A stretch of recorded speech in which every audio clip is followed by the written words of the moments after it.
शिवसेनेला यांचं कुठलंही आव्हान नाही. काँग्रेसच्या उमेदवारांनी मॅनेज करून हे कॅन्डिडेट उभे केलेले आहेत. जाणीवपूर्वक महायुतीचं मतदान खराब करण्यासाठी हे लोक उभे आहेत आणि मला वाटत नाही की हे लोक जास्त मतदान घेतील, कारण सर्वसामान्य जनतेच्याही लक्षात आलेलं आहे की केवळ महायुतीच्या उमेदवारांना खोडा घालण्यासाठी ही माणसं उभे आहेत. हो, तुम्ही म्हणता की काँग्रेसने यांना मॅनेज करून उभं केलं, मात्र हे दोन्ही जे माणसं आहेत ना ते भाजपचे अधिकृत पदाधिकारी होते. बघा, जिथं जिथं शिवसेनेचे उमेदवार उभे होते ते सर्व लोकांनी उमेदवारी ही परत घेतली नांदेड जिल्ह्यातल्या.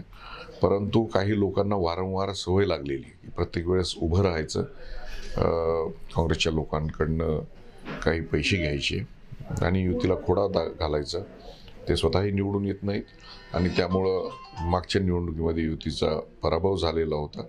परंतु जनता आता ह्या पैसे घेणाऱ्यांना योग्य जागा दाखवल्याशिवाय राहणार नाही. म्हणजे शिवसेनेच्या उमेदवारांना पाडण्यासाठीचा हा यांचा रणनीती. हो, 100% शिवसेनेच्या उमेदवारांना विरोध करण्यासाठी यांनी हे केलेलं आहे. परंतु जनतेच्या हे लक्षात आलेलं आहे, जनता त्यांना योग्य जागा दाखवल्याशिवाय राहणार नाही या निवडणुकीत.